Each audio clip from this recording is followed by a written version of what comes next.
Suamiku telah terbaring koma selama 6 tahun, namun setiap malam aku menyadari bahwa pakaian dalamnya berganti.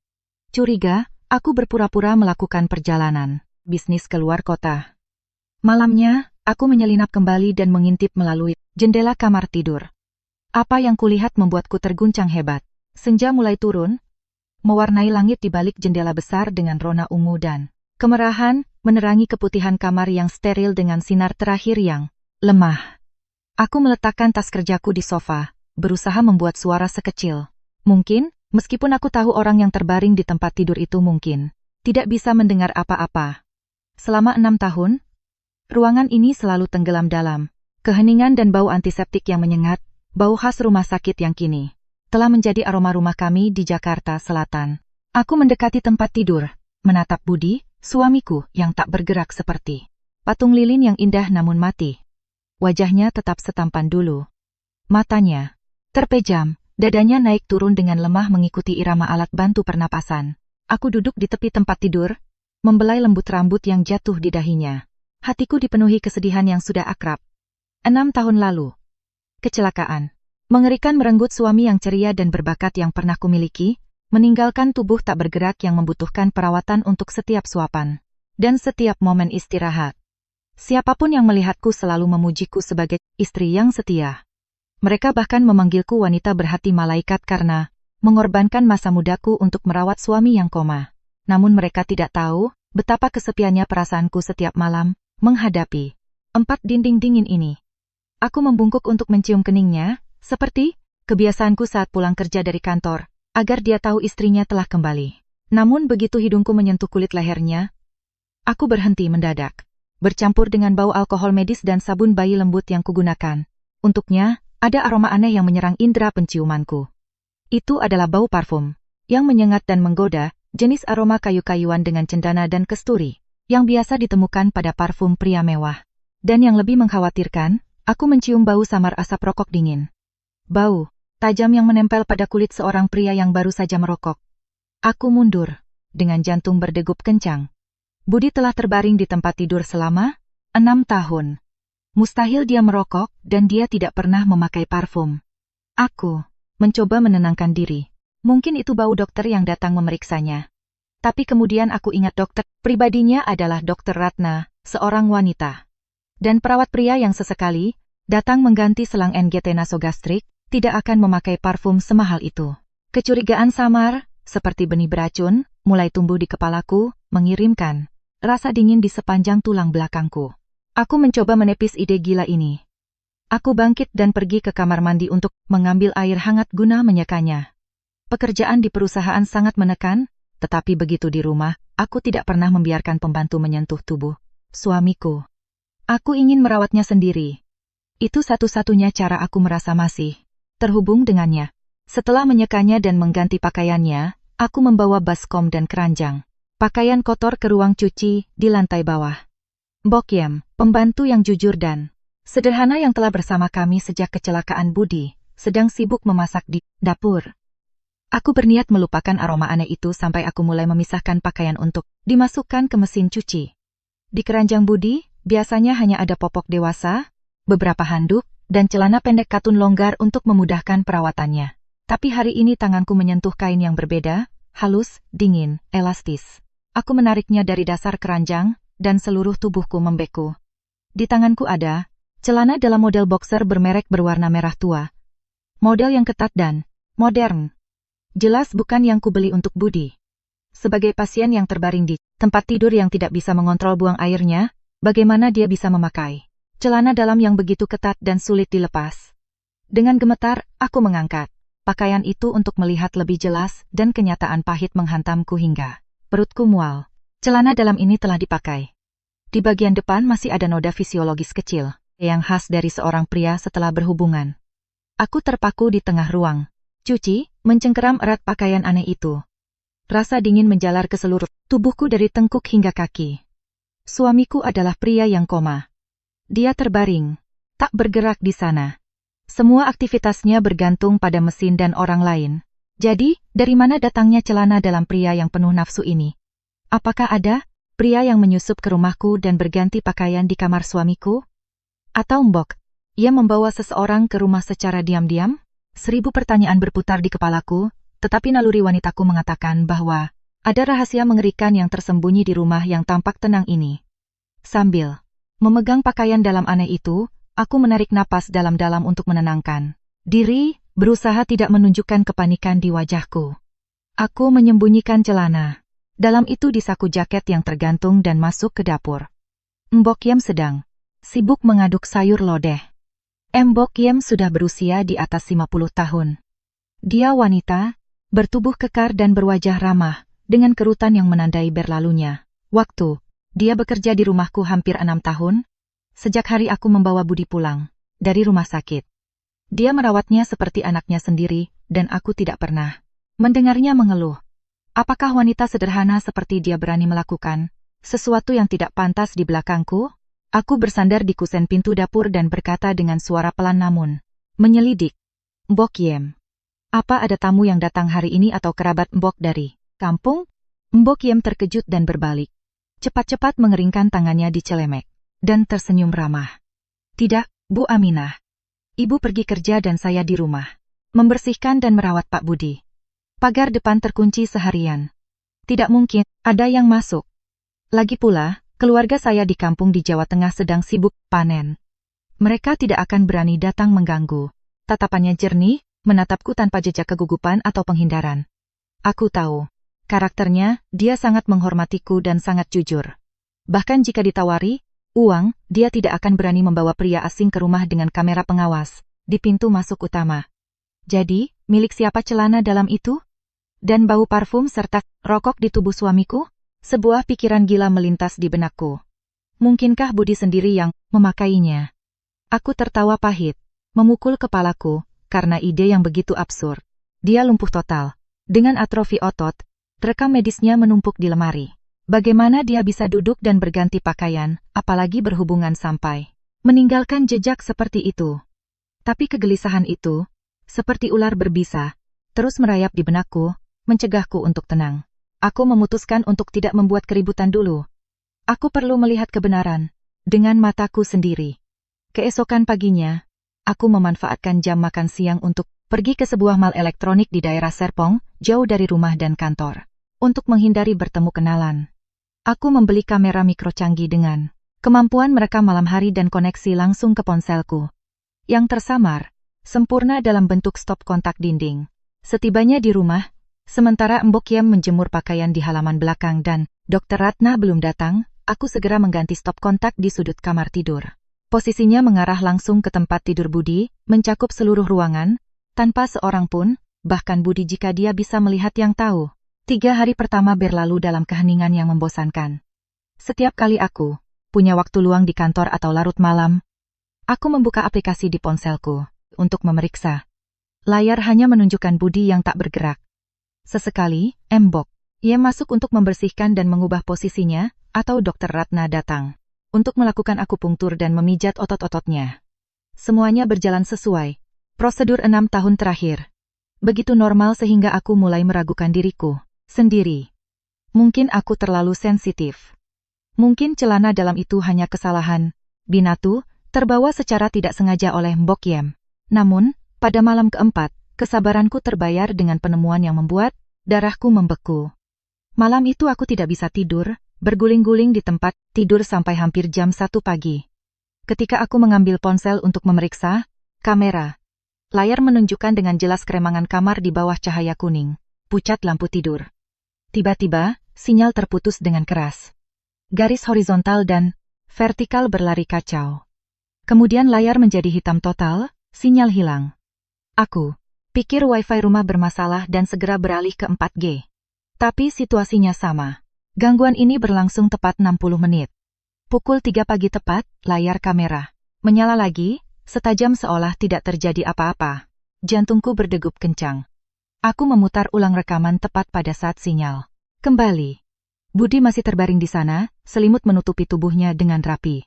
Tapi ketika aku memperbesar gambar, bulu kudukku merinding. Sebelum sinyal hilang pada jam 2, tangan kiri Budi diletakkan di atas perutnya, dengan jari-jari terentang dan lemas. Tapi ketika gambar kembali pada jam 3, tangan itu tergantung di tepi tempat tidur. Jari-jarinya sedikit melengkung. Seolah baru saja memegang sesuatu. Seseorang yang koma total selama 6 tahun, bagaimana bisa mengubah posisi tangannya sendiri dalam waktu sesingkat itu?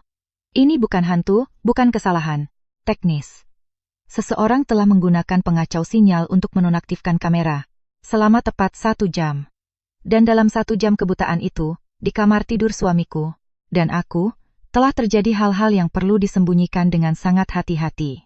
Aku menatap layar ponsel. Wajah tertidur dan polos dari pria yang pernah kucintai lebih dari hidupku sendiri, merasa sedang menatap jurang kebohongan dan pengkhianatan. Makan malam hari itu berlangsung dalam suasana yang berat.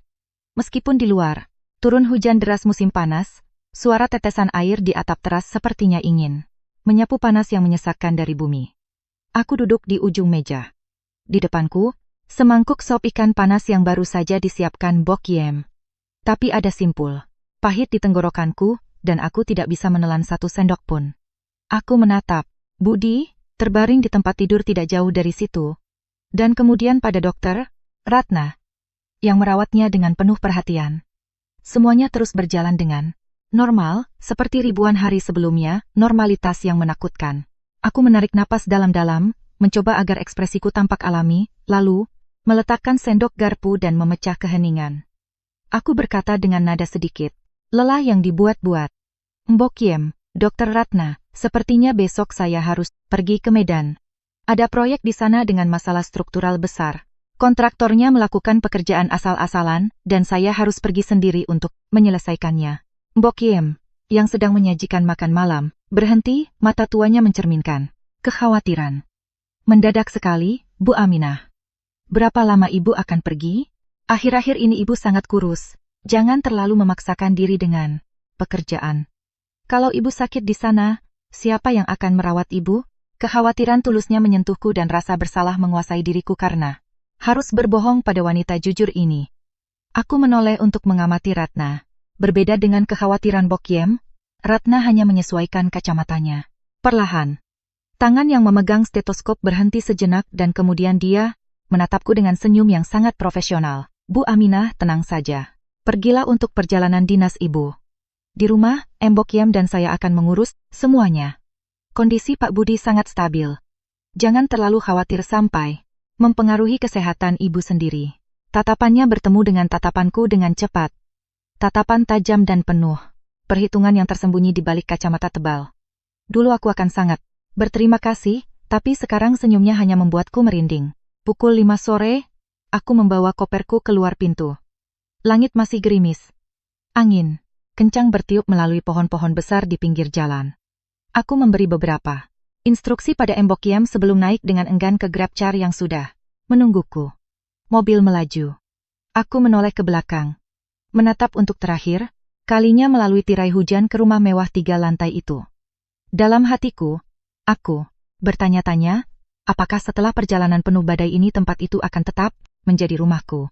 Aku tidak pergi ke bandara seperti yang kukatakan. Aku meminta sopir menurunkanku di sebuah supermarket besar sekitar 2 kilometer dari rumah. Menitipkan barang bawaan di tempat penitipan barang, aku kembali berjalan kaki, mengikuti jalan setapak yang tertutup semak di belakang kompleks perumahan. Hari sudah gelap gulita.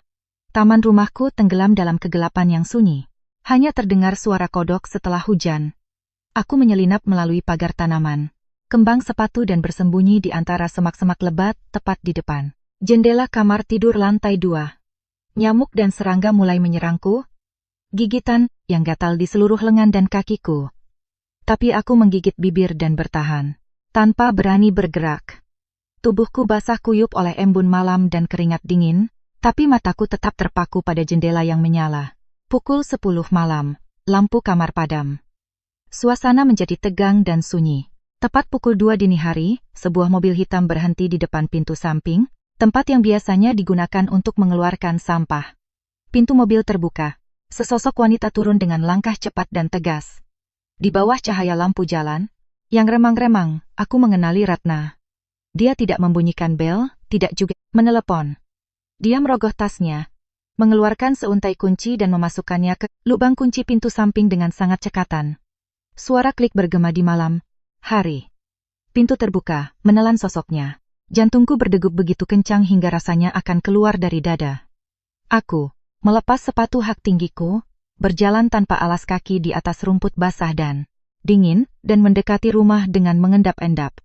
Pohon bougainville tua yang tumbuh menempel di dinding telah menjulurkan cabang-cabangnya yang kuat hingga ke balkon lantai 2, tempat yang kurawat sendiri untuk memberi keteduhan pada suamiku.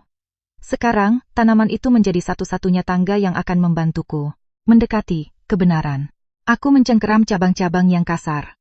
Duri tajam menggores kulitku, tapi rasa sakit fisik itu tidak ada apa-apanya dibandingkan dengan ketakutan yang tumbuh di dadaku. Aku menahan napas dan memanjat perlahan ke balkon. Kemudian, aku mengintip melalui celah kecil di antara tirai yang tidak tertutup rapat. Cahaya remang-remang lampu tidur menerangi benda-benda yang sudah dikenal di kamar, menciptakan bayangan yang menakutkan.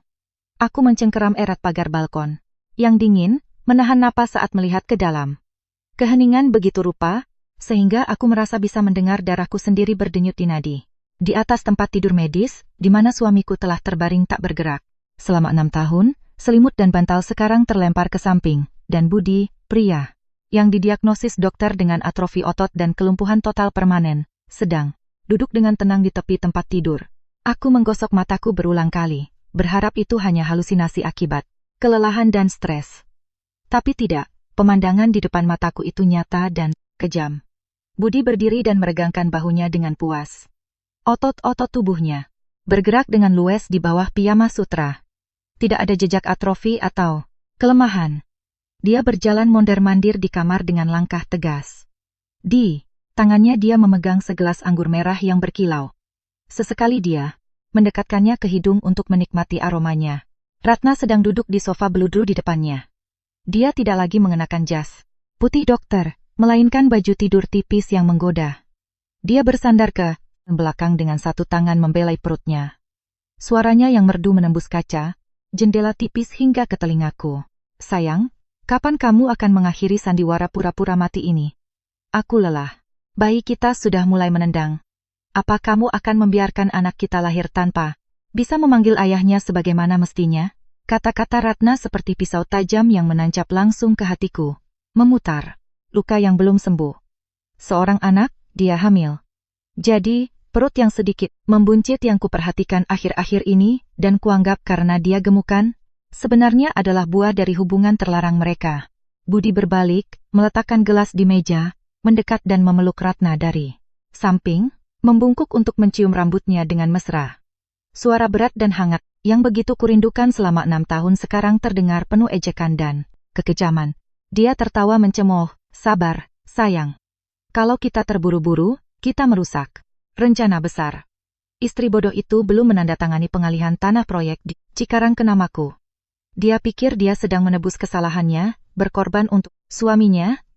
Padahal sebenarnya dia sedang memelihara ular di rumahnya sendiri, membiayai kita semua. Setiap kata yang diucapkannya terdengar ringan, tapi memiliki kekuatan penghancur yang luar biasa, meruntuhkan semua kepercayaan dan cinta yang begitu susah payah ku bangun. Jadi, di matanya, aku hanya istri bodoh, alat untuk diperas uangnya, tidak lebih. Aku menggigit bibir sampai berdarah agar tidak terisak. 6 tahun masa mudaku. Berapa banyak malam tanpa tidur, membasuh tubuhnya, mengganti popoknya. Berapa banyak air mata dan pengorbanan diam-diam hanya dibalas dengan penghinaan dan eksploitasi yang begitu besar. Aku teringat, saat-saat aku menyandarkan kepalaku di dadanya, menangis dan menceritakan betapa beratnya hidupku. Pasti pada saat-saat itu dia membuka matanya dalam kegelapan, menertawakan kenaifanku. Gelombang rasa jijik naik ke tenggorokanku. Aku ingin memuntahkan semua yang tersisa di perutku. Ratna mendengus, nadanya penuh kecemburuan. Aku tidak tahan melihat dia menyentuh dan memelukmu setiap hari. Itu membuatku marah, tahu. Dan kamu juga tahan, ya?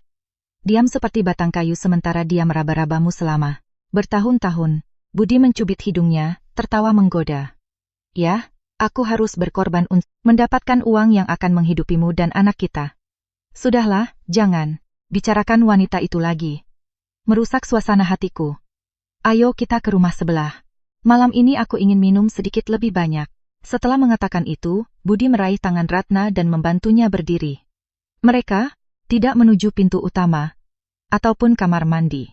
Kedua pengkhianat itu berjalan, bersama ke lemari pakaian tanam besar yang menempati seluruh dinding kamar tidur. Aku menyipitkan mata mengikuti mereka. Hatiku penuh tanda tanya. Apakah mereka akan bersembunyi di lemari untuk melakukan urusan mereka?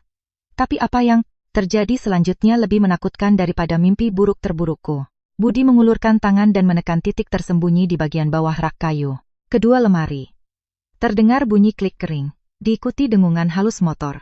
Seluruh bagian belakang lemari, tempat aku biasa menggantung setelan mahalnya, bergeser perlahan ke samping, seperti pintu rahasia dalam film detektif. Di balik kayu itu bukanlah tembok bata padat yang memisahkan kedua rumah gandeng, melainkan kehampaan yang terhubung langsung dengan kamar tidur rumah sebelah.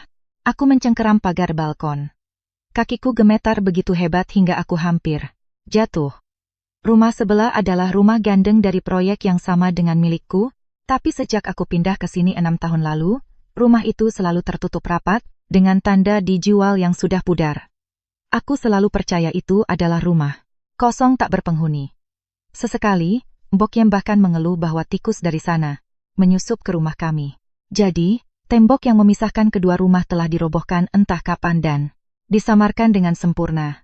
Melalui celah pintu rahasia, aku bisa melihat sekilas bagian dalam rumah yang seharusnya kosong itu. Tidak berdebu atau lembab, seperti yang kubayangkan.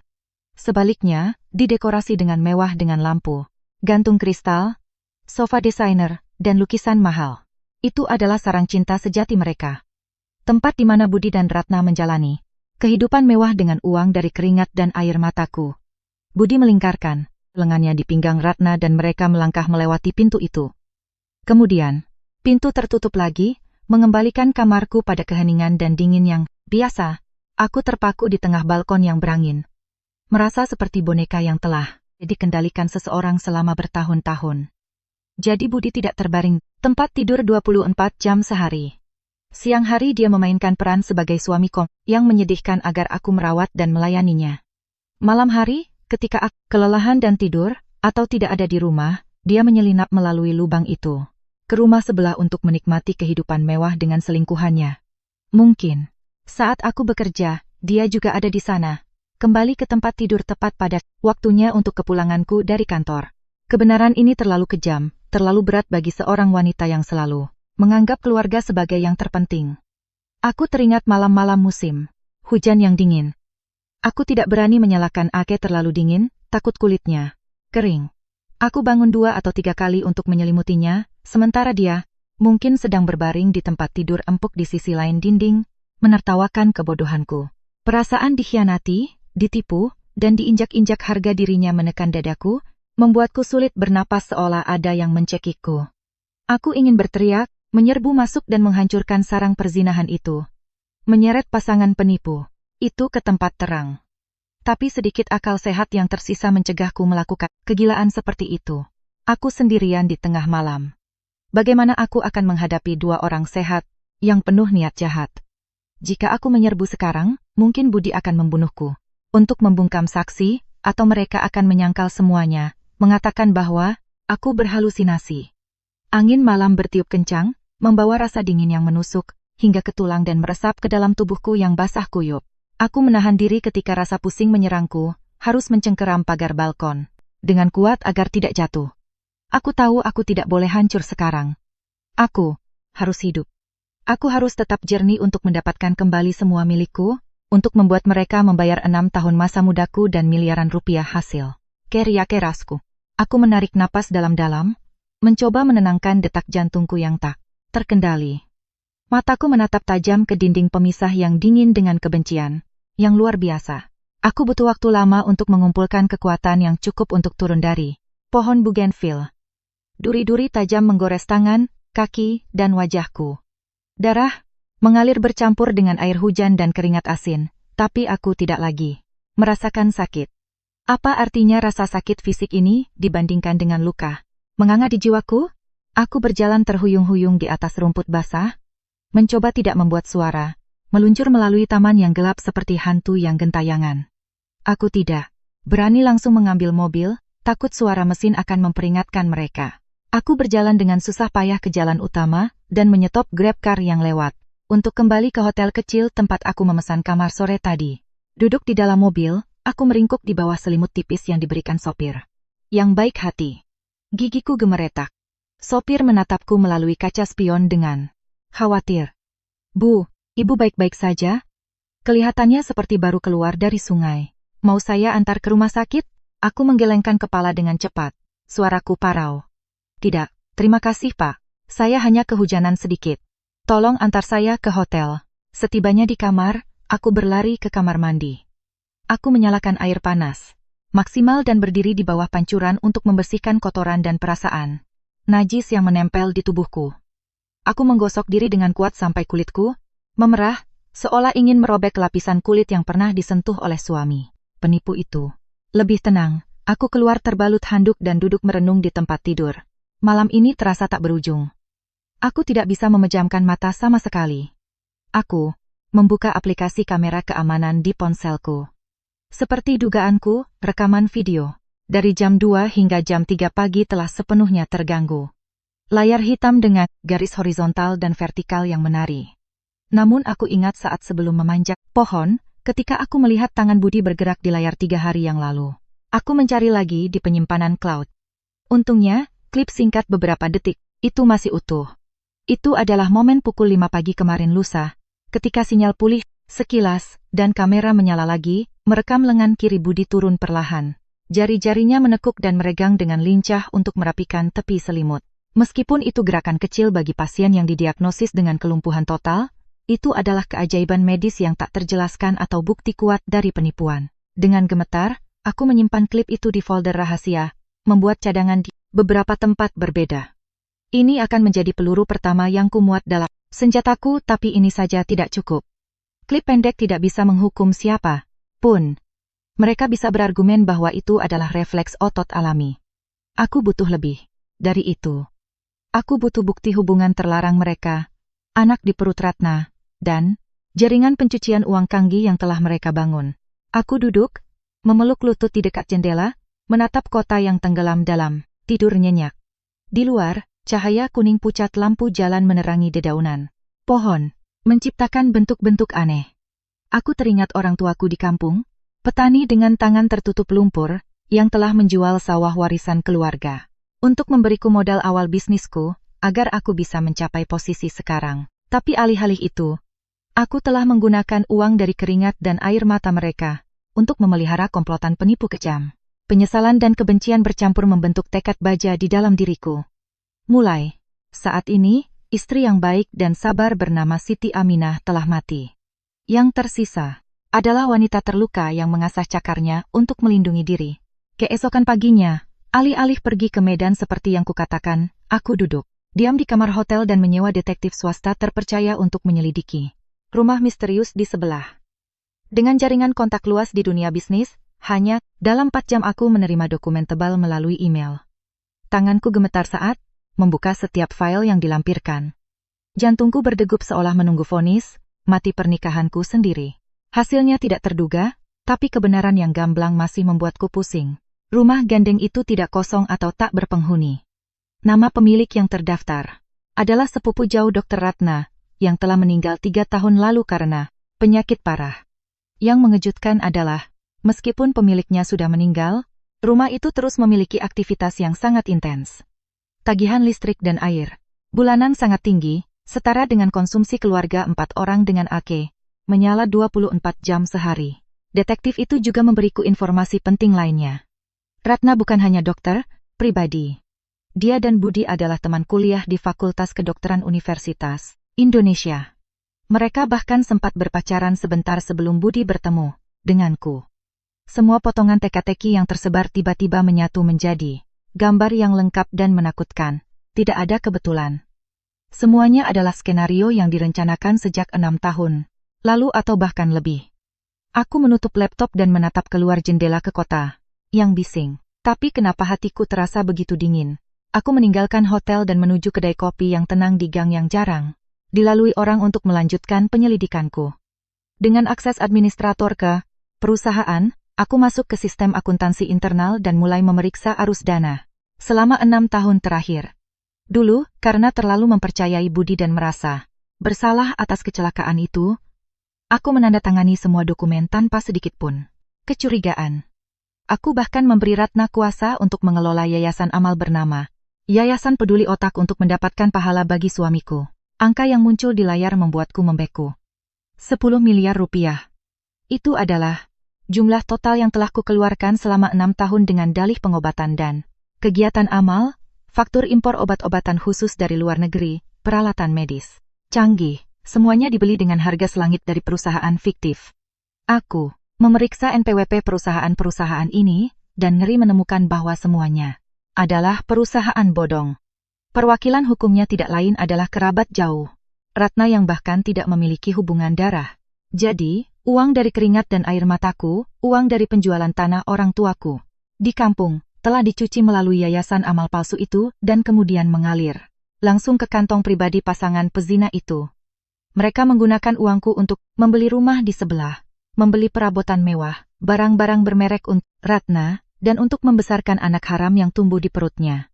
Aku teringat saat-saat Ratna datang dengan dokumen tebal memintaku, dengan suaranya yang manis, untuk menandatangani impor obat baru yang akan baik untuk Budi. Aku menandatangani tanpa membaca, sementara mulutku masih sibuk berterima kasih atas ketulusannya. Aku menyandarkan kepala di meja, menutupi wajah dengan tangan, sementara air mata panas mengalir di sela-sela jariku. Aku tidak menangis karena menyesali kehilangan uang. 10 miliar itu banyak, tapi bagiku masih bisa diperoleh kembali. Aku menangis karena kebodohan dan kebutaanku sendiri. Aku telah mencintai, berkorban, dan memuja iblis berbulu domba. Aku bertanya-tanya pada malam-malam, ketika dia berbaring di sampingku sebelum menyelinap ke rumah sebelah, mendengarkan aku mengeluh tentang kesulitan bekerja, mencari uang untuk pengobatannya.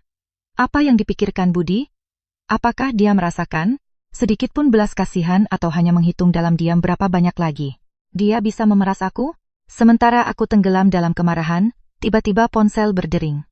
Layar menunjukkan ibu mertua. Aku menarik napas dalam-dalam, menenangkan diri, sebelum menjawab.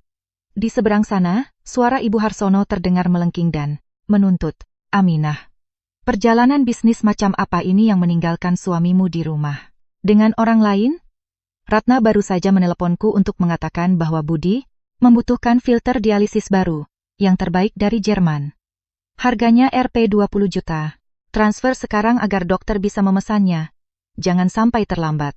Ibu Harsono tidak pernah bertanya apakah aku lelah, bagaimana pekerjaanku. Satu-satunya hal yang keluar dari mulutnya adalah uang untuk pengobatan putranya. Dulu aku akan bergegas melakukan transfer. Tapi hari ini, mendengar suaranya, aku merasa mual. Aku menjawab dengan nada dingin. Bu, saya sedang ada masalah likuiditas. Lagi pula, filter lama baru diganti bulan lalu. Ibu Harsono berteriak. Kamu pelit pada suamimu sendiri? Kamu yang menyebabkan dia begini. Sekarang kamu mau membiarkannya mati? Kamu istri yang buruk, pembawa sial. Kata-kata kutukan yang sudah akrab ini seperti kunci berkarat yang tiba-tiba membuka pintu ingatan tentang kecelakaan 6 tahun lalu. Ingatan yang telah ku coba kubur dalam-dalam. Itu hari ulang tahun pernikahan kami. Aku yang menyetir. Budi di kursi penumpang.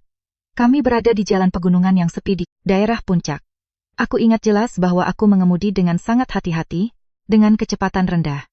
Tiba-tiba, Budi berteriak panik. Awas.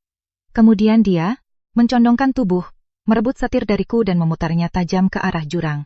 Saat itu, aku pikir dia melihat rintangan yang tidak kulihat atau dia panik. Tapi sekarang, menyatukan semua kejadian, kebenaran mengerikan muncul dengan jelas. Tidak ada anjing atau rusa yang melompat ke jalan.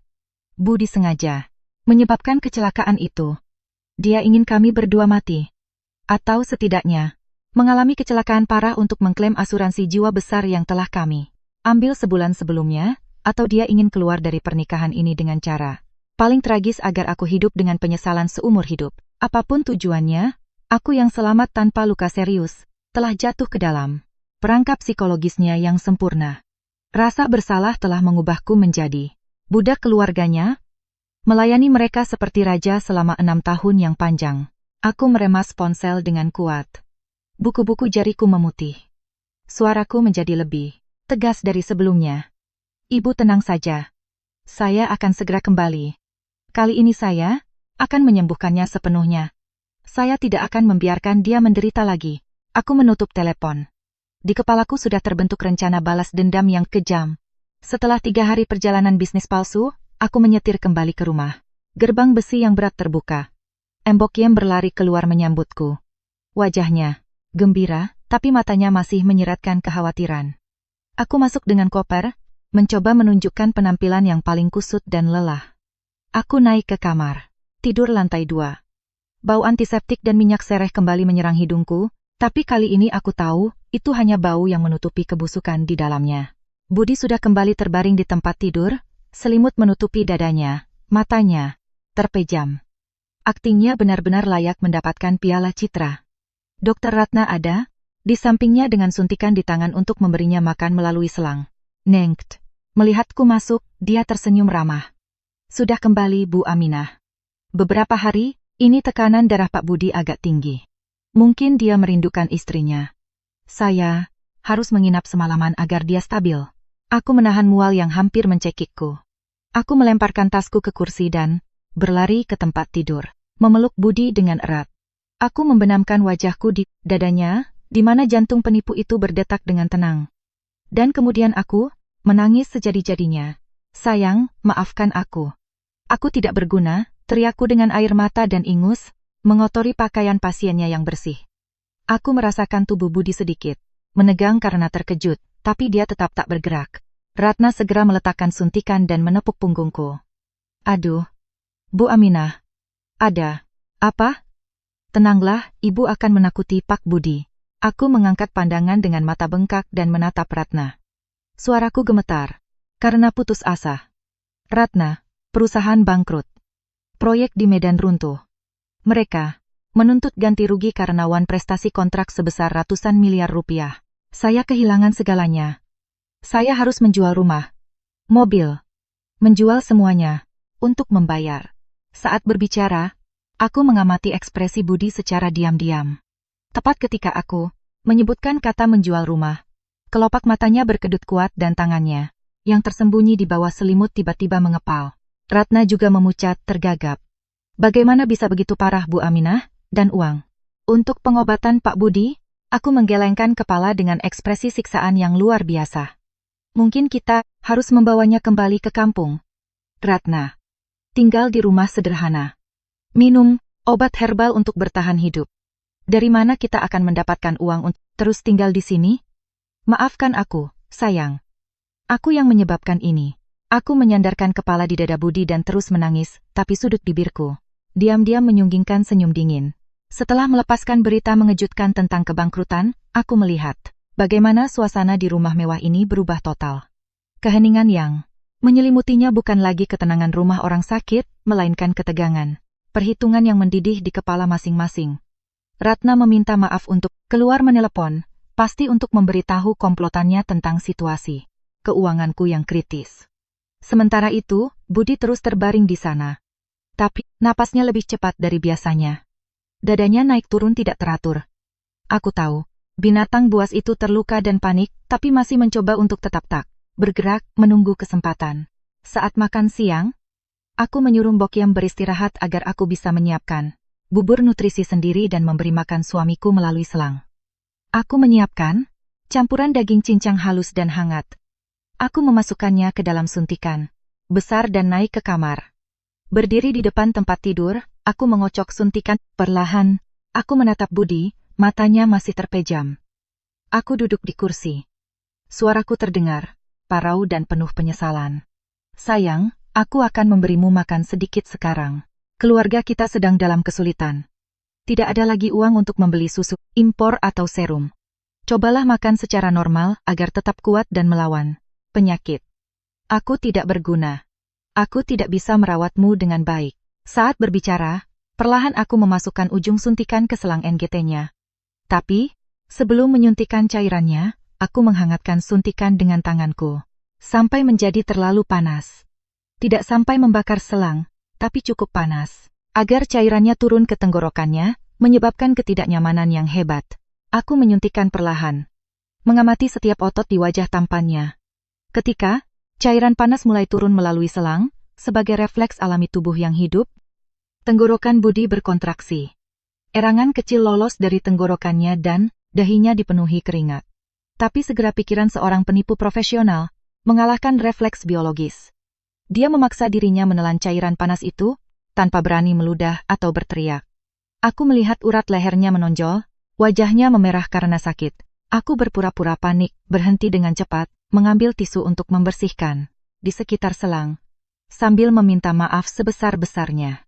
Aduh, maafkan aku. Betapa cerobohnya aku, sayang. Terlalu panas ya. Kasihan suamiku. Terbaring, tanpa bisa mengatakan apa-apa. Harus menanggung semua rasa sakit ini. Sambil membersihkan, aku menekan dengan kuat area di sekitar selang di hidungnya. Dalam hati aku tertawa dingin. Luar biasa, sayang. Jika kamu bisa menahan rasa sakit ini, pasti kamu juga akan bisa menahan rasa sakit jeruji sel penjara. Aku terus memberinya makan dengan beberapa suntikan lagi. Kali ini agak lebih dingin, tapi masih cukup panas untuk membakar tenggorokannya. Budi terus menelan, dengan patuh. Air mata fisiologis mengalir dari sudut matanya karena panas dan sakit. Aku menyeka air matanya dengan jari dan berbisik di telinganya. Kamu menangis karena kasihan melihatku bekerja begitu keras, kan? Aku tahu, kamulah yang paling mencintaiku.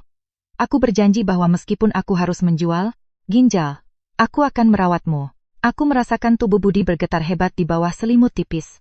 Itu bukan getaran emosi, itu getaran ketakutan dan kebencian. Makan itu berakhir seperti sesi penyiksaan mental dan fisik. Aku mengumpulkan suntikan, menatap area di sekitar selangnya yang memerah dan iritasi, tanpa sedikit pun belas kasihan. Selama 6 tahun ini, hatiku telah membeku karena sikap dingin dan kebohongannya. Apa yang dia tanggung hari ini, bahkan bukan 1/1000 dari rasa sakit yang harus kutanggung. Aku keluar dari kamar, menutup pintu dan meninggalkannya di sana, merenungkan rasa sakitnya dan kebingungan besar tentang masa depan gelap yang baru saja kugambarkan untuknya. Sore itu aku mengurung diri di ruang kerja, memberitahu Mbok Yem dan Ratna bahwa aku harus segera mengurus dokumen utang. Pada kenyataannya, aku sedang melaksanakan langkah terpenting dari rencana balas dendamku, mengamankan aset dan memasang perangkap utang. Sebagai administrator perusahaan, dengan akses ke semua rekening bersama, aku mulai beroperasi di komputer dengan kecepatan luar biasa. Aku menjual semua saham yang kumiliki. Meskipun harganya sedang turun, aku menjualnya. Tujuannya adalah mengubah semuanya menjadi uang tunai secepat mungkin. Uang yang terkumpul, ditambah tabungan pribadi rahasiaku kutransfer sedikit demi sedikit ke berbagai rekening atas nama ibuku dan kerabat di kampung dengan dalih membayar utang tanah. Hanya dalam 3 jam, aku telah mengubah diriku di atas kertas dari seorang wanita kaya dengan aset besar menjadi seseorang yang tidak punya apa-apa. Perasaan melihat angka-angka menghilang dari rekeningku tidak membuatku menyesal. Sebaliknya, aku merasakan kelegaan yang luar biasa, seolah-olah aku telah mengangkat beban berat. Uang bisa dicari kembali, tetapi kebebasan dan keadilan harus diperjuangkan sendiri. Langkah selanjutnya adalah sandiwara utang Rp75 miliar. Aku menghubungi seorang teman lama yang sekarang bekerja di keuangan abu-abu, dan memintanya menyiapkan dokumen pinjaman palsu tapi tampak asli. Dalam dokumen itu, perusahaan dengan Budi sebagai direktur utama meskipun dia beruntung mempertahankan jabatannya telah meminjam uang dari organisasi kredit gelap senilai Rp75 miliar dengan bunga rentenir. Jaminannya adalah rumah mewah ini, semua peralatan medis, dan hak kekayaan intelektual perusahaan. Aku mencetak dokumen itu, membubuhkan cap merah perusahaan yang mengkilap dan menandatangani di bagian penjamin.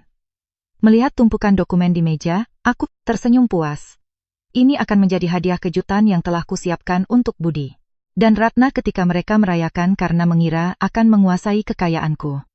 Aku ingin mengubah Budi dari penipu kaya menjadi raja utang yang dikejar mafia untuk melihat apakah selingkuhan kecilnya akan tetap di sisinya, merawat orang sakit, atau tidak. Ketika aku menyelesaikan semuanya, aku bersandar lelah di kursi. Cahaya matahari sore menyaring melalui tirai, menerangi foto pernikahan kami yang tergantung di dinding. Dalam foto itu, Budi tersenyum berseri-seri, tangannya melingkari pinggangku dengan penuh cinta. Hari itu aku berpikir, aku adalah wanita paling bahagia di dunia.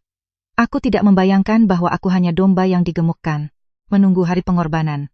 Aku bangkit menurunkan foto itu dan melemparkannya dengan kuat ke lantai. Suara kaca bingkai yang pecah memekakkan telinga, tapi juga sangat memuaskan. Aku keluar dari ruang kerja, wajahku kembali mengenakan topeng kekhawatiran dan kesedihan. Aku membawa tumpukan dokumen utang palsu ke bawah dan sengaja membiarkannya terbuka di atas meja ruang makan. Aku ingin Ratna melihatnya, agar informasi ini sampai ke telinga Budi secepat mungkin. Pada hari-hari berikutnya, suasana di rumah menjadi jelas lebih tegang. Ratna tidak bisa lagi mempertahankan ketenangan profesionalnya. Dia sering pergi ke sudut taman untuk berbicara di telepon, selalu dengan dahi berkerut dan khawatir. Aku terutama memperhatikan bahwa Ratna mulai mengubah cara berpakaiannya. Dia meninggalkan gaun ketat demi pakaian longgar, jas putih. Dokternya selalu dikancingkan sampai atas. Tapi sebaik apapun dia, menyembunyikannya. Cara berjalannya yang berat dan perutnya yang membuncit di balik kain tidak bisa menipuku. Pagi ini, aku melihat Ratna duduk di meja ruang makan, mengelus perutnya dengan wajah lelah. Aku berpura-pura khawatir. Aku mendekat dan bertanya, "Kenapa kamu terlihat sangat pucat akhir-akhir ini, Ratna? Sepertinya kamu juga gemukan, atau karena terlalu banyak bekerja?" Ratna terkejut, cepat-cepat menjauhkan tangannya dari perut dan memaksakan senyum. "Tidak apa-apa, Bu Aminah. Mungkin karena saya makan dan tidur tidak teratur. Pencernaan saya sedikit terganggu. Lagi pula, akhir-akhir ini saya makan banyak agar punya tenaga untuk merawat Pak Budi." Aku mengangguk, mataku masih tertuju pada pinggangnya. Ya, makanlah yang banyak. Saya perhatikan kulitmu lebih cerah akhir-akhir ini. Kamu lebih berisi. Jangan-jangan, ada kabar gembira? Ratna memucat, menyangkal dengan tergagap. Apa yang ibu katakan? Saya bahkan tidak punya pacar. Kabar gembira dari siapa? Saya hanya gemukan sedikit. Aku tertawa dalam hati, tanpa pacar, tapi dengan suami orang lain.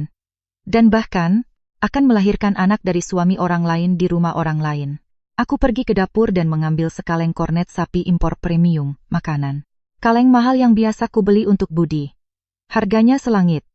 Aku membawa kaleng itu ke Ratna, berkata dengan ramah. "Baiklah Ratna, kamu telah berkorban banyak untuk suami saya. Sekarang keluarga saya sedang mengalami masa sulit. Saya tidak punya uang untuk membayarmu gaji yang layak. Kornet ini adalah produk yang sangat bagus. Saya berikan padamu sebagai hadiah agar kamu menjaga diri. Anggaplah ini tanda terima kasih kecil dari keluarga saya." Mata Ratna berbinar melihat kaleng itu. Dia berasal dari keluarga sederhana dan serakah. Melihat sesuatu yang mahal, dia tidak bisa menahan diri. Dia bergegas, berterima kasih padaku. "Ah, baik sekali Ibu. Terima kasih banyak Bu Aminah. Ibu sangat baik. Bahkan di saat-saat sulit seperti ini, Ibu terus memikirkan saya." Dia tidak tahu bahwa sebelum memberikannya padanya, aku telah menggunakan pengering rambut untuk melepas label tanggal kedaluarsa dengan hati-hati dan menggantinya dengan yang palsu dengan tanggal baru. Sebenarnya, makanan kaleng itu sudah kedaluarsa setahun yang lalu. Aku telah melupakannya di sudut lemari. Makan. Aku melihat Ratna memeluk kaleng itu seperti harta karun. Dalam hatiku aku berpikir, makanlah yang banyak untuk melihat apakah janin di perutmu bisa mencerna kemurahan hatiku. Aku bukan orang jahat yang ingin menyakiti anak yang belum lahir, tapi bagi ibunya, yang dengan kejam mencuri suami dan uangku, sedikit sakit perut dan diare hanyalah pelajaran ringan. Aku ingin meninabobokan mereka dalam rasa aman palsu, agar mereka percaya bahwa aku masih si bodoh yang mudah tertipu seperti biasa, agar pukulan terakhirku menjadi yang paling menghancurkan. Rencanaku memasuki klimaks dan aku tahu bahwa sebentar lagi rumah ini akan berubah menjadi medan perang yang sengit. Aku tidak ingin orang yang tidak bersalah terpengaruh, terutama Mbok Yem. Dia adalah satu-satunya orang di rumah ini yang memperlakukanku dengan tulus dan sederhana. Selama 6 tahun, tanpa bantuannya mengurus rumah, aku pasti sudah hancur sejak lama. Dia tidak tahu apa-apa tentang sandiwara Budi dan Ratna. Dia terus membersihkan dan mengganti popok palsu Budi dengan rajin, tanpa menyadari bahwa majikannya baru saja menggunakan kamar mandi di rumah sebelah sebelum dia masuk. Malam itu, setelah makan malam, aku memanggil Mbok Yem ke ruang tamu dan meletakkan amplop tebal di tangannya. Mbok Yem menatapku bingung. Apa ini, Bu Aminah? Ibu sudah memberi saya gaji bulan ini. Aku memegang tangannya yang kasar dan kapalan. Suaraku serak. Mbok Yem, ini bukan gaji, ini hadiah untuk Mbok. Anggap saja THR yang dimajukan. Mbok Yem mencoba mengembalikan. Tapi masih berbulan-bulan lagi sampai Lebaran, kenapa ibu memberinya sekarang? Lagi pula, saya dengar rumah sedang mengalami kesulitan, banyak utang. Saya tidak enak menerima uang ini. Simpanlah untuk urusan ibu. Kejujurannya membuatku merasakan simpul di tenggorokan. Di tengah masyarakat yang begitu penuh tipu daya, masih ada orang miskin secara materi, tapi kaya dalam kasih sayang, seperti dia. Aku mengembalikan amplop itu dengan tegas, berbohong dengan lancar. Terimalah, tolong. Itu akan membuat saya senang. Saya yang akan mengurus utang-utang itu. Oh ya, dan saya perhatikan akhir-akhir ini Mbok mengeluh sakit punggung. Pasti, karena terlalu banyak bekerja. Minggu depan, saya beri Mbok libur seminggu untuk pergi ke kampung mengunjungi anak dan cucu. Saya sudah membelikan tiket bus. Besok pagi Mbok berangkat. Mbok Yem terkejut. Pergi ke kampung, dan siapa yang akan mengurus makanan? Siapa yang akan merawat Pak Budi? Dokter Ratna sibuk dan ibu bekerja seharian. Bagaimana saya bisa pergi? Aku menenangkannya. Jangan khawatir. Minggu depan saya akan bekerja dari rumah. Saya bisa mengurus semuanya. Istirahatlah untuk memulihkan tenaga. Keluarga Mbok di kampung pasti merindukan Mbok. Pergilah. Dan ketika semuanya sudah beres, saya akan menelepon Mbok untuk kembali. Aku harus bersikeras agar dia menerima. Melihatnya, dengan mata berkaca-kaca, karena haru, memasukkan beberapa potong pakaian lama ke dalam tas kain. Hatiku sakit. Aku ingin dia pergi dari sini, jauh dari badai yang mendekat. Aku tidak ingin dia menyaksikan kedatangan penagih utang atau polisi masuk untuk menangkap seseorang. Dia terlalu baik untuk menanggung keributan seperti itu. Keesokan paginya, aku menemani Mbok Yem sampai ke pintu. Melihatnya menghilang di tikungan, dibonceng motor kenalannya, aku menghela napas lega. Aku telah mengangkat beban dari pundakku. Sekarang, di rumah yang luas dan mewah ini, hanya tersisa dua musuhku dan aku. Hanya 2 hari setelah Mbok Yem pergi, suasana di rumah menjadi begitu padat, sehingga bisa dipotong dengan pisau. Tanpa tangan terampilnya, semua pekerjaan jatuh ke pundakku. Aku berpura-pura sibuk pergi pagi dan pulang larut malam, untuk mengurus prosedur penjualan perusahaan dan membayar utang. Dengan begitu, aku menyerahkan seluruh perawatan Budi kepada Dokter Ratna. Sebenarnya, aku duduk di kedai kopi di ujung jalan, mengawasi melalui kamera bagaimana Ratna mengurus Pak Budi. Aku tidak punya uang lagi untuk membeli suplemen. Aku beralih membeli obat generik termurah, pil besar dan pahit. Makanan Budi melalui selang juga menjadi jauh lebih sederhana. Dari bubur sop ikan kualitas terbaik dan sup sarang burung, walet berubah menjadi bubur putih dengan daging cincang murah. Kadang-kadang, begitu encer hingga hampir hanya air. Aku juga memberi instruksi pada Ratna. Ratna, sekarang rumah tidak punya uang. Tolong kurangi obat-obatannya. Suplemen otak dari Prancis dan Amerika terlalu mahal. Ayo kita ganti dengan suplemen herbal lokal. Lagi pula, dia sudah 6 tahun terbaring di tempat tidur. Bahkan dengan obat dewa pun dia tidak akan bangun. Melihat Ratna dengan dahi berkerut, memegang obat-obatan lokal, aku tahu dia merasa sangat kasihan pada selingkuhannya, tapi tidak berani mengeluh karena takut ketahuan. Sementara Budi, terbaring di tempat tidur, menelan pil pahit, pasti berteriak di dalam hati. Uang telah habis, yang berarti kehidupan mewah di rumah gandeng sebelah juga telah terhenti. Puncaknya tiba pada tanggal 5 setiap bulan, hari. Aku biasanya membayar gaji Ratna. Dia terus berputar di sekitarku sepanjang malam. Akhirnya, dengan suara pelan, dia membuka mulut. Bu Aminah, hari ini, hari gajian. Bagaimana menurut ibu? Aku berhenti mengupas buah. Aku mengangkat pandangan dan menatapnya dengan ekspresi penuh penyesalan. Ya ampun, saya lupa. Ini sangat rumit, Ratna. Rekening perusahaan semuanya dibekukan oleh pemeriksaan Dirjen Pajak. Sekarang, saya tidak punya uang sama sekali. Tolong mengerti saya dan biarkan saya berhutang gaji bulan ini padamu. Begitu saya menjual rumah, saya akan membayarmu pokok plus bunganya. Wajah Ratna berubah, bibirnya bergetar. Dia tidak hanya membutuhkan gaji untuk hidup, tetapi juga untuk membayar cicilan rumah gandeng itu. Dia menatap Budi, yang terbaring di tempat tidur. Dari sudut mata, dia melihat Budi mengerutkan kening kuat-kuat. Tanpa uang, dari mana mereka akan hidup? Anak di perut Ratna akan makan apa? Krisis keuangan benar-benar telah mengetuk pintu pasangan pezina itu. Kekurangan uang telah membuat mereka kehilangan kesabaran dan kewarasan. Seperti yang kuharapkan, Budi dan Ratna mulai gugup. Mereka tidak bisa menungguku menjual rumah dan melunasi utang untuk menerima bagian mereka. Mereka tahu bahwa dengan utang Rp 75 miliar, bahkan menjual seluruh rumah pun tidak akan cukup untuk membayar bunganya. Mereka butuh uang segar dan cepat. Dan begitulah, malam berikutnya, saat aku duduk di ruang tamu, berpura-pura melihat tumpukan dokumen utang. Ratna membawakanku segelas jus jeruk. Suaranya manis dan penuh perhatian. Bu Aminah, minumlah sedikit agar tidak kelelahan. Saya melihat ibu sangat khawatir. Saya juga sedih dengan masalah utang yang begitu berat ini. Bagaimana kalau kita mempertimbangkan menjual beberapa aset, Bu? Aku menghela napas dalam-dalam. Iya, saya juga sedang mencoba menjual rumah ini. Dengan ekonomi seperti sekarang, hanya ada sedikit pembeli dan banyak yang menawar murah. Kalau kita menjual rumah ini, di mana kita akan tinggal? Di mana? Kita akan membaringkan Budi? Ratna duduk di sampingku dan berbisik. Saya ingat masih ada beberapa tanah di kawasan pengembangan dekat Bandara Soekarno-Hatta. Sekarang tanah di sana, harganya sedang naik.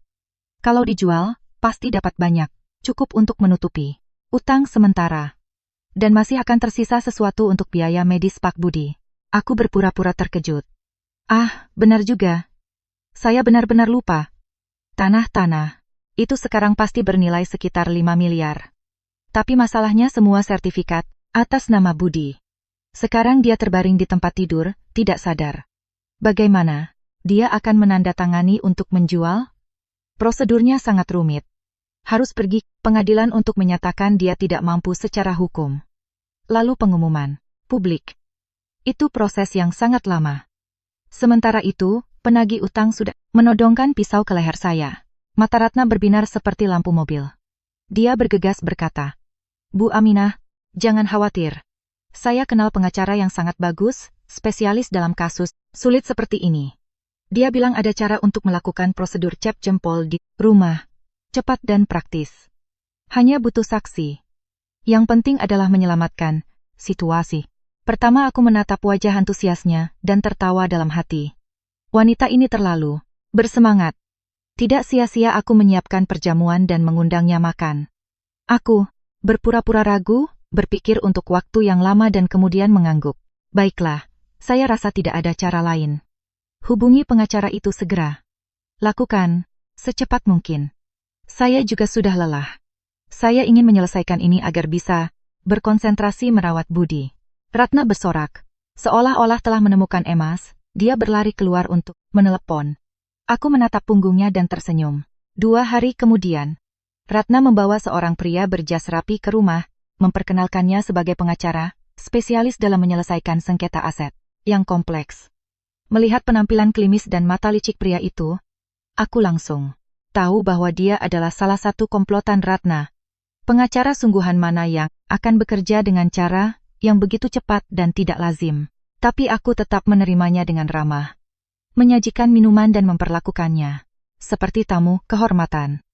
Pengacara itu mengeluarkan dokumen tebal dan meletakkannya di atas meja, berbicara dengan suara lantang.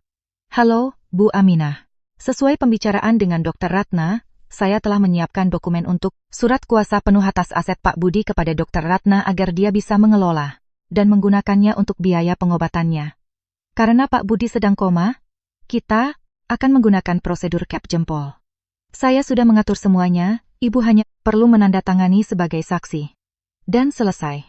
Kenapa surat kuasa untuk Ratna dan bukan untukku? Alasan yang dia berikan terdengar sangat masuk akal. Bu Aminah, saat ini Ibu adalah debitur besar. Jika aset ditransfer ke nama Ibu, kreditur akan langsung menyitanya. Dr. Ratna adalah pihak ketiga. Lagi pula, sebagai dokter yang merawatnya secara langsung, menaruhnya atas nama dia adalah yang paling aman. Perampokan bersenjata yang disamarkan sebagai tindakan kebaikan. Aku mengambil dokumen itu, berpura-pura membaca setiap halaman dengan sangat perhatian. Tanganku gemetar seolah-olah aku terharu. Sementara Ratna dan pengacara itu saling memandang sambil tersenyum puas. Aku diam-diam menukar lembar paling penting yang terselip di tengah dokumen. Aku telah menyiapkan lembar ini sebelumnya dengan format dan jenis huruf yang sama, tetapi dengan konten yang sama sekali berbeda. Itu bukan surat kuasa, itu adalah pengakuan utang dan penyerahan saham perusahaan. Di dalamnya, Budi mengakui bahwa utang 75 miliar perusahaan adalah di bawah arahannya untuk tujuan pribadi, dan bahwa sekarang dia menyerahkan semua aset yang tersisa untuk memperbaiki kerugian. Aku meletakkan dokumen itu di depan Budi dan mengeluarkan bantalan tinta merah. Ratna dengan cekatan mengambil tangan Budi, menekan jempolnya ke tinta dan kemudian mencapnya dengan kuat di atas kertas. Budi tak bergerak dengan mata terpejam, tapi aku tahu dia lebih sadar dari sebelumnya melaksanakan penipuan abad ini. Setelah Budi mencap jempolnya, aku menandatangani di bagian saksi dan mengembalikannya kepada pengacara. Dia mengambil kertas itu, melihatnya sekilas dan menyimpannya langsung ke dalam tas kerjanya. Dia tidak menyadari bahwa dia baru saja memegang vonis mati. Konspirasinya, seluruh prosedur hukum palsu telah selesai. Budi dan Ratna yakin bahwa mereka sudah memegang aset senilai Rp5 miliar di tangan mereka, dan bahwa sebentar lagi, mereka akan melemparku ke jalan. Malam itu aku melihat Ratna membeli anggur dan camilan untuk dibawa ke rumah sebelah, pasti untuk merayakan kemenangan mereka. Sementara itu, aku di kamarku menatap jam. Menunjukkan tengah malam. Beberapa hari sebelumnya, aku telah membeli mesin asap panggung kecil secara diam-diam dan menyembunyikannya di sudut gudang. Malam ini, mengetahui bahwa Budi telah menyelinap ke rumah Ratna untuk merayakan, aku turun diam-diam ke lantai bawah dan mengaktifkan alat itu. Dalam beberapa menit, asap putih tebal mulai keluar, meresap melalui celah pintu, dan menyelimuti lantai pertama. Bau asap dari beberapa kertas tua yang kubakar, dengan sengaja menyebar dengan cepat ke seluruh rumah. Aku berlari ke balkon, lantai 2. Aku menarik napas dalam-dalam dan berteriak histeris. Kebakaran, kebakaran, tolong, tolong. Suamiku, tetangga. Teriakanku yang menyayat hati bergema di malam yang sunyi, membangunkan seluruh kompleks perumahan. Lampu-lampu rumah tetangga menyala. Anjing-anjing menggonggong ribut. Terdengar langkah kaki berlari.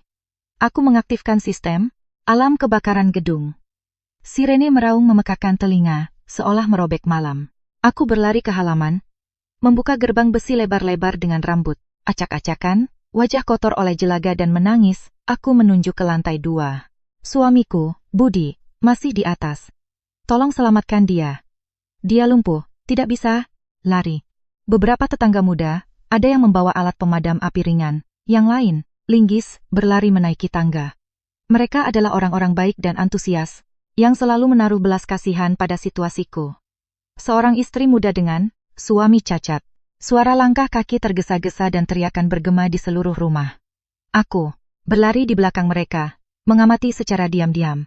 Asapnya banyak, tapi sebagian besar palsu dari mesin asap. Tidak menyebabkan sesak napas, tapi cukup untuk mengaburkan pandangan dan menciptakan kepanikan yang diperlukan. Dobrak pintunya. Cepat, dobrak, teriak seorang tetangga. Pintu kayu jati yang berat ditendang dengan kuat dan terbuka menghantam dinding dengan dentuman. Cahaya senter dari ponsel semua orang menyapu kamar yang remang-remang. Aku menahan napas dengan jantung berdegup kencang. Menunggu saat tirai terbuka, dan kemudian semua orang berhenti mendadak. Keheningan tiba-tiba menguasai. Pemandangan itu mengatasi suara sirene alarm yang terus meraung. Di tempat tidur medis yang sudah dikenal, selimut dan bantal berantakan, tapi tidak ada seorang pun yang berbaring di sana. Alat bantu pernapasan masih berdengung, tapi selang pernapasannya terlempar ke lantai. Di mana Pak Budi, Bu Aminah? Ibu bilang suami ibu ada di sini, kata seorang tetangga berbalik padaku dengan tatapan bingung dan curiga. Aku berjalan terhuyung-huyung ke tempat tidur. Aku menyentuh tempat yang masih hangat di mana dia tadi berbaring dan kemudian memegang kepala, berteriak. Kesakitan. Ya Tuhan, di mana Budi? Kemana dia menghilang? Atau seorang pencuri menculiknya. Aku menjatuhkan diri ke lantai, menangis dan berteriak. Semua orang berkerumun di sekelilingku untuk membantuku berdiri. Benar-benar bingung. Seseorang yang lumpuh total dengan atrofi otot selama 6 tahun. Bagaimana bisa menghilang sendiri dalam sekejap? Kegaduhan dan asap tebal dari rumahku sudah menyebar ke rumah-rumah tetangga, terutama ke rumah gandeng di sebelah. sarang cinta rahasia Budi dan Ratna. Mungkin karena takut api menjalar, karena penasaran, atau hanya karena panik. Akibat suara sirene. Pintu garasi rumah sebelah terangkat perlahan dan dari dalam dua sosok berlari keluar dengan tergesa-gesa ke halaman. Tepat pada saat itu mobil pemadam kebakaran tiba. Lampu sorot kuat dari truk, menyapu malam, menerangi langsung kedua protagonis yang berdiri bingung di tengah halaman. Suasana terasa membeku sesaat. Semua orang para tetangga, dan petugas pemadam kebakaran mengarahkan pandangan kami ke sorotan cahaya. Di sana berdiri, sehat dan kuat, adalah Budi. Dia tidak terbaring di tempat tidur dengan selang di mana-mana. Dia berdiri tegak, mengenakan piyama sutra yang serasi dengan warna yang sama dengan milik Ratna. Tangannya masih melingkari pinggang Ratna, untuk melindunginya. Wajah tampannya, di bawah cahaya yang menyilaukan, menunjukkan ekspresi terkejut dan ketakutan yang luar biasa. Dia terengganga, dengan mata terbelalak, menatap kerumunan yang memperhatikannya dengan terpaku. Tapi itu Pak Budi, seru seorang tetangga wanita. Suaranya gemetar seolah-olah melihat hantu. Katanya dia lumpuh. Bagaimana dia bisa berjalan seperti itu? Bisik-bisik mulai menyebar seperti kawanan lebah. Budi sepertinya terbangun dari mimpi. Melepaskan tangan Ratna dengan cepat. Kakinya menekuk, mencoba berpura-pura jatuh untuk melanjutkan peran sebagai orang cacatnya, tapi sudah terlambat. Puluhan pasang mata yang tak bergerak, ponsel yang diangkat merekam, telah menangkap momen ketika dia berdiri seperti orang normal. Aku menyeka air mataku yang sudah kering. Wajahku berubah dari penderitaan menjadi dingin yang menakutkan. Aku berjalan perlahan ke arah mereka. Kerumunan secara otomatis menyingkir untuk membiarkanku lewat. Budi mengangkat pandangan dan menatapku tergagap. Sayang, aku bisa jelaskan. Sebuah tamparan keras mendarat tepat di wajah Ratna, membuatnya terhuyung dan hampir jatuh. Aku berbalik ke arah Budi. Suaraku adalah geraman di antara gigi yang terkatup. Berdiri, berhenti berakting. Sampai kapan kamu pikir bisa menipuku dan semua orang? Tamparanku bagaikan sember air dingin bagi Ratna, yang memegang pipinya dengan mata penuh air mata. Dia cepat-cepat bersembunyi di belakang Budi. Sementara itu, Budi mengetahui bahwa dia tidak bisa lagi berpura-pura, bangkit dengan canggung, tapi masih mencoba mempertahankan gaya berjalan yang lemah dan goyah. Dia melihat sekeliling, melihat tetangga menunjuk dan merekam, dan bergegas. Membela diri, suaranya masih gemetar karena syok. Ini salah paham. Aku berjalan dalam tidur. Tidak, ini refleks bertahan hidup. Ya, refleks bertahan hidup. Dia menelan ludah dengan susah payah, mencoba mencari alasan yang paling ilmiah. Mendengar alarm kebakaran, asap, masuk ke kamar. Aku panik. Dalam keadaan darurat, tubuh bangun secara naluriah, untuk mencari jalan keluar. Aku sendiri tidak tahu bagaimana aku sampai di sini. Ratna, di sampingnya bergegas menambahkan. Benar Bapak Ibu. Dalam kedokteran, ini disebut fenomena refleks spekular. Dalam situasi bahaya, Pak Budi, terstimulasi kuat, makanya dia bergerak seperti itu. Meskipun biasanya sangat lemah. Aku tertawa. Tawa pahit dan penuh sarkasme yang bergema di malam yang sunyi, membuat semua orang merinding. Refleks bertahan hidup, refleks spekular. Luar biasa. Refleks bertahan hidup macam apa yang begitu cerdas hingga tahu cara berlari dari lantai 2 rumahnya sendiri, membuka pintu rahasia dan menyusup ke kamar ibu dokter tetangga untuk bersembunyi? Budi memucat. Pintu rahasia, omong kosong apa yang kau bicarakan? Aku tidak menjawab. Aku berbalik dan berteriak kepada semua orang. Bapak Ibu, tolong masuk dan lihat. Di dalam lemari pakaian tanam kamar tidur rumah saya, ada pintu yang terhubung dengan rumah Ibu Ratna. Keduanya merobohkan tembok yang menyatukan kedua rumah entah sejak kapan, untuk memudahkan pertemuan cinta mereka. Mengubah rumah saya menjadi panggung penipuan. Tuduhanku seperti bom yang meledak di tengah kerumunan. Beberapa pemuda yang penasaran berlari naik ke kamar untuk memastikan. Tak lama kemudian, terdengar teriakan dari atas. Benar. Di belakang lemari ada jalan yang terhubung ke rumah sebelah. Ya Tuhan, luar biasa. Budi dan Ratna membeku, wajah mereka pucat seperti lilin. Penjelasan mereka yang kikuk dan bodoh sekarang menjadi bahan tertawaan semua orang. Semua tatapan simpati telah berubah menjadi jijik dan penghinaan.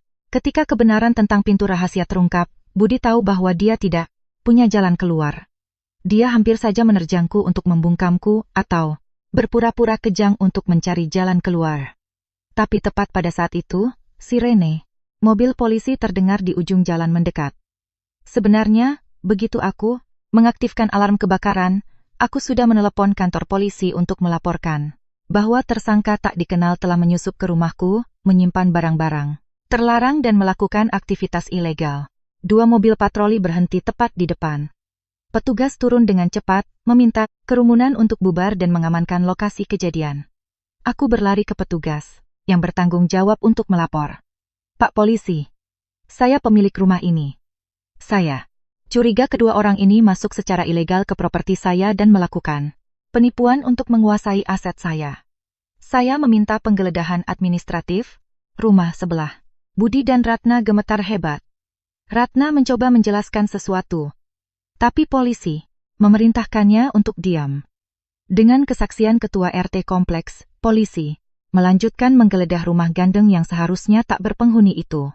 Ketika pintu garasi terbuka sepenuhnya, terungkaplah ruang layak huni yang nyaman dan lengkap. Di atas meja makan masih ada botol anggur setengah penuh dan camilan yang kulihat mereka beli sore itu juga.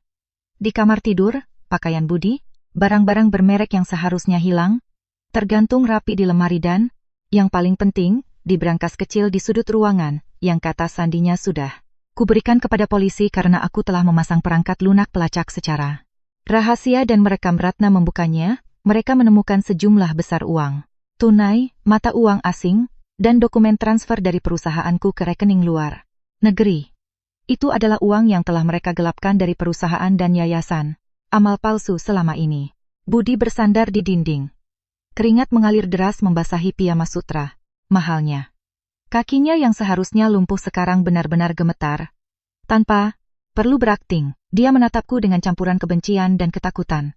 Sementara itu, aku berdiri di antara kerumunan tetangga, melihat bagaimana mereka menggeledah sarang cinta berdosa mereka, merasakan kepuasan yang luar biasa.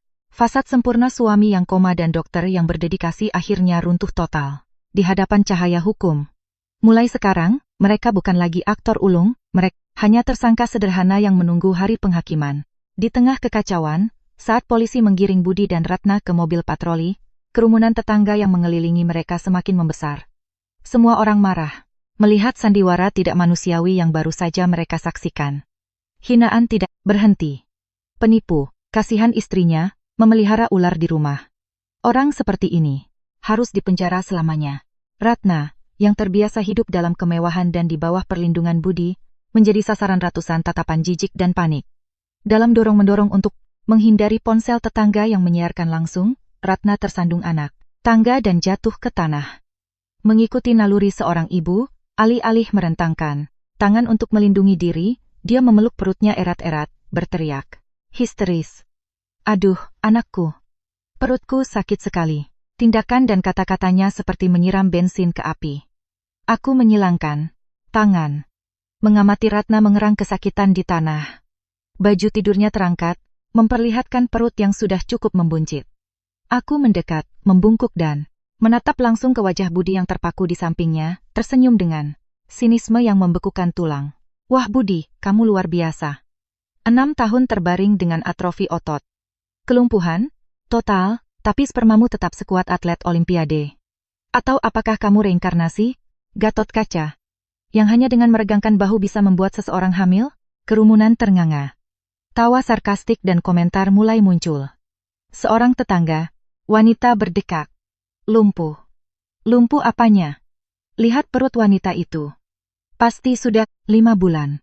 Jadi, siang hari pura-pura mati dan malam hari bangun untuk berolahraga dengan semangat. Pantas saja dia begitu bugar. Desas-desus ini seperti jarum yang menusuk harga diri Budi. Wajahnya memerah dan kemudian menjadi abu-abu, tidak berani mengangkat pandangan. Tak lama kemudian, ambulans dipanggil untuk membawa Ratna diperiksa, di bawah pengawalan polisi. Pemandangan suami koma yang diborgol dan selingkuhannya yang hamil, dibawa pergi. Dengan sirene meraung-raung, menjadi pusat perhatian seluruh kompleks. Malam itu aku melihat bagaimana iring-iringan kendaraan menghilang. Di hatiku, tidak ada setetes pun belas kasihan. Anak itu tidak bersalah. Tapi dia lahir dari benih dosa dan kebohongan. Dan bahwa ibunya harus menanggung karmanya di depan semua orang adalah keadilan yang pantas.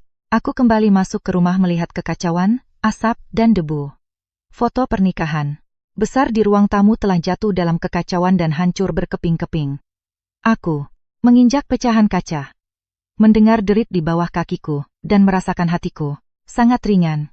Fasad keluarga bahagia ini akhirnya hancur total, mengungkapkan kebenaran yang paling mentah dan kejam. Tapi lebih baik rasa sakit yang tajam dan definitif daripada menjalani seluruh hidup dalam kebohongan yang manis. Di kantor polisi, ketegangan memenuhi ruang interogasi. Budi duduk di depan inspektur, dengan tangan diborgol ke kursi, keringat membasahi piyama sutra. Mahalnya, dia terus menyangkal semuanya dengan keras kepala. Dia menyatakan bahwa dia telah memulihkan ingatan dan mobilitasnya hanya beberapa bulan yang lalu, berkat perawatan tulus Dr. Ratna, dan bahwa jatuh cinta adalah hal yang alami, bahwa tidak ada kejahatan serius, paling banyak pelanggaran monogami. Saya takut istri saya syok. Karena itu, saya tidak berani mengumumkan kesembuhan saya. Saya pikir menunggu sebentar lagi sampai saya benar-benar stabil. Budi membela diri, mencoba menyelamatkan sedikit citra yang tersisa darinya. Ratna di ruangan sebelah, setelah dokter memberikan pertolongan pertama dan memastikan janin aman, memberikan pernyataan yang sama dengan Budi, bahwa dia buta karena cinta. Dan karena itu, menyembunyikan fakta bahwa Budi telah pulih. Aku duduk di ruang tunggu, mendengarkan petugas menceritakan secara singkat pernyataan mereka dan tidak bisa menahan tawa. Bahkan dalam situasi ini, mereka terus berakting, menyanyikan lagu cinta sejati yang mengharukan itu. Dengan tenang, aku mengeluarkan flash disk hitam kecil dari tasku. Benda yang telah menemaniku beberapa hari terakhir kuletakkan di atas meja komisaris. Suaraku tegas.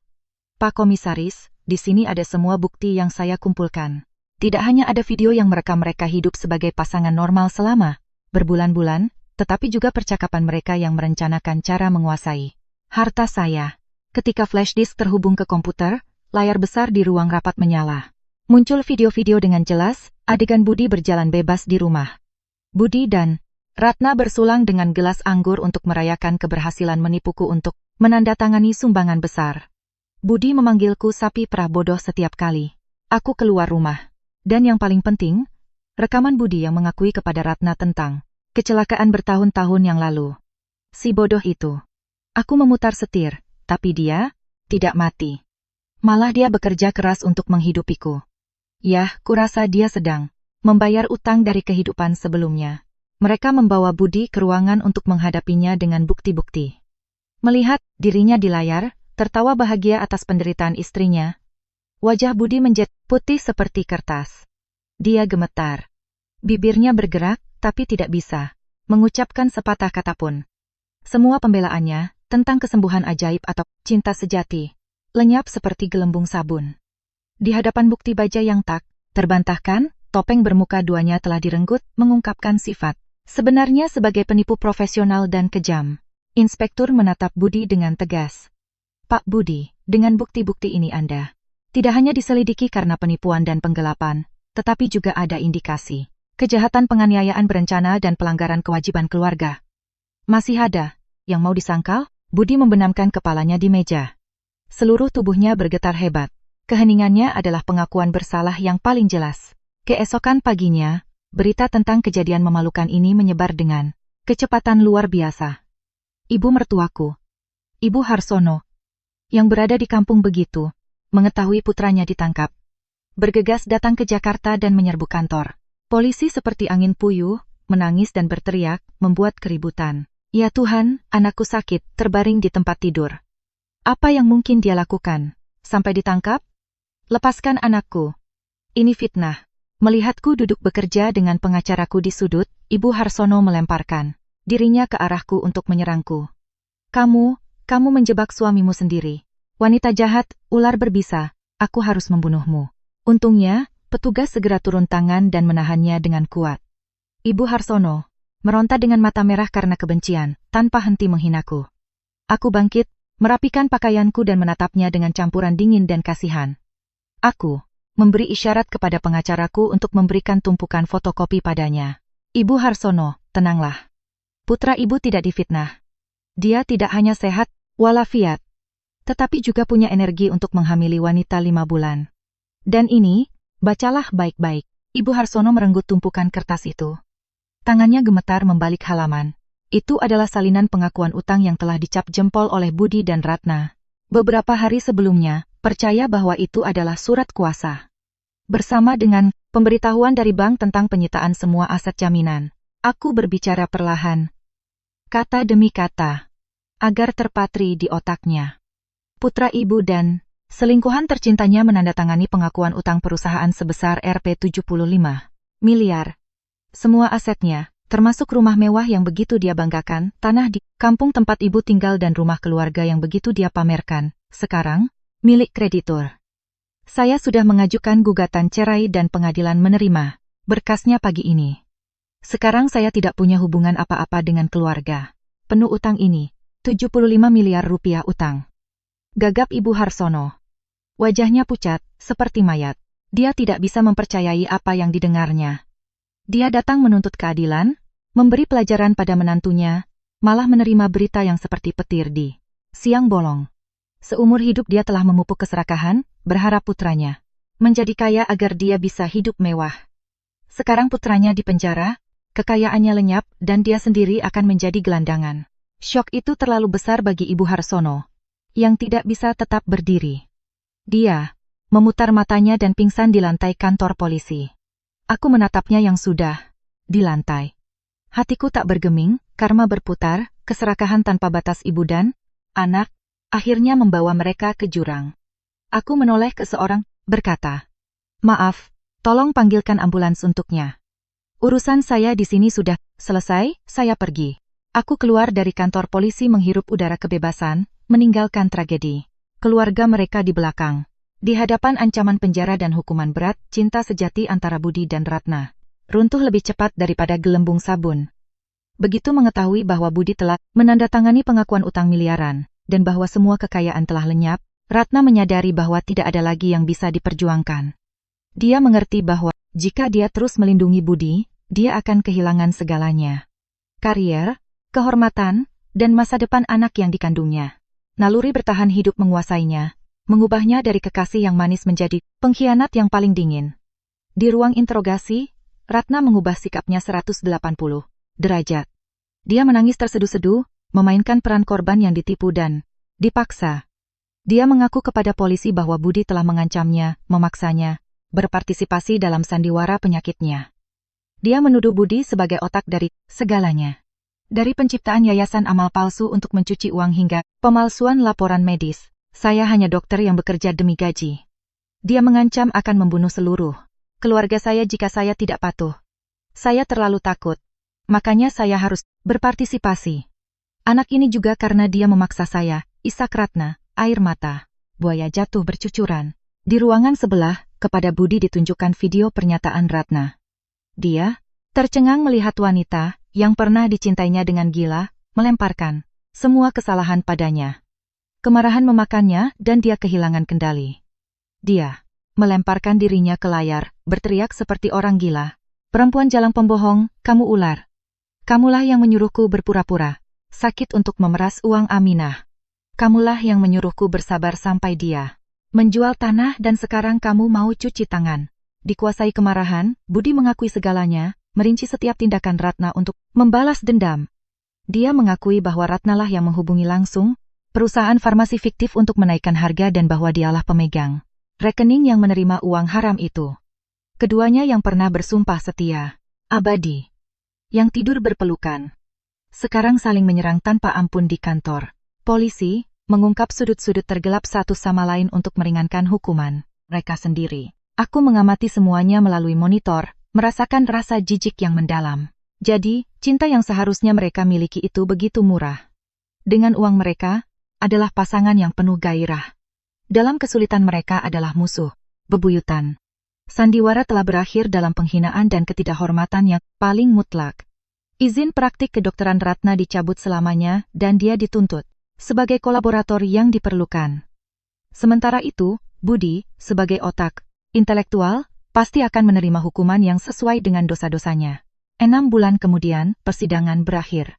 Budi dijatuhi hukuman 12 tahun penjara. Ratna 3 tahun dengan masa percobaan karena sedang hamil. Semua aset disita dan korban yayasan amal palsu menerima ganti rugi. Aku duduk di barisan terakhir ruang sidang ketika vonis dibacakan. Aku menatap Budi yang diborgol, kepalanya tertunduk, tubuhnya membungkuk. Tidak ada lagi yang tersisa dari pria sombong dan percaya diri itu. Ketika matanya bertemu dengan mataku sedetik, aku melihat tidak hanya kebencian, tetapi juga penyesalan. Terlambat sudah. Aku keluar dari pengadilan.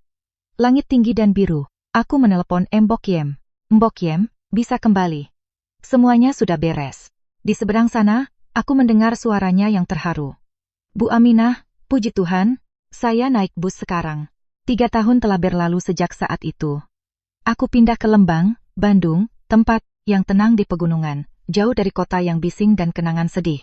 Rumah, teh kecil dan toko bungaku terletak di lereng yang landai, di mana mawar rambat mekar sepanjang tahun.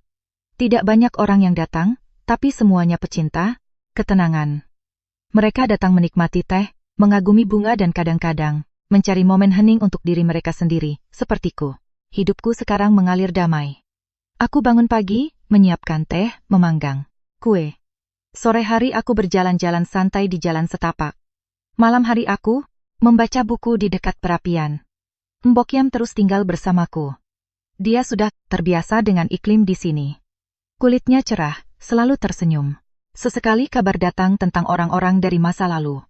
Budi keluar dari penjara lebih awal karena berkelakuan baik, tapi sekarang dia benar-benar cacat. Di penjara, narapidana lain menghajarnya hingga kakinya patah. Sekarang dia pincang menjual kupon togel di terminal bus. Ratna, setelah keluar dari penjara, menghilang tanpa jejak. Kabarnya dia pergi ke perbatasan untuk bekerja sebagai wanita penghibur, meninggalkan anaknya di panti asuhan. Mendengar cerita-cerita ini, hatiku tidak bergeming, tidak senang, tidak juga kasihan. Mereka menabur angin dan sekarang menuai badai. Hidup sangat adil.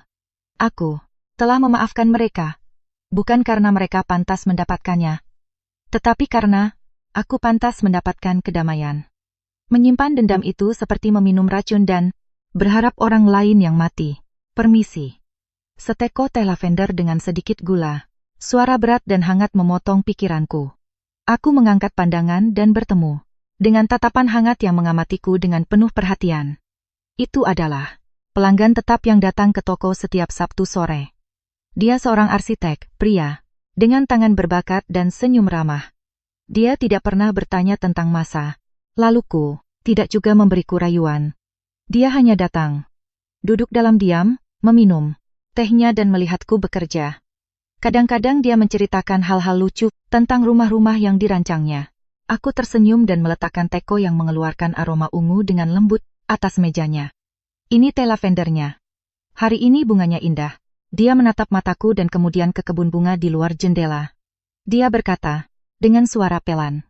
Bunga yang indah, teh yang harum, dan orang yang menyajikannya sudah memiliki hati yang damai, bukan? Aku terdiam sejenak dan kemudian mengangguk. Senyum cerah mekar di bibirku. Ya, hatiku damai. Luka-luka telah berubah menjadi bekas luka. Meskipun masih ada jejak waktu, itu tidak lagi sakit setiap kali angin bertiup. Aku menatap langit biru yang terbentang di luar sana, menghirup dalam-dalam aroma rumput dan bunga. Hidup masih panjang dan indah. Aku tidak tahu apa yang akan terjadi di masa depan. Apakah aku akan membuka hatiku lagi untuk cinta yang baru? Tapi aku tahu satu hal dengan pasti. Aku hidup. Kehidupan yang benar-benar milikku. Bebas dan damai. Angin pegunungan bertiup, membawa denting merdu lonceng angin. Aku kembali ke mejaku. Berterima kasih dalam diam atas badai yang telah berlalu. Karena telah mengajariku untuk menghargai hari-hari yang cerah dan indah seperti hari ini.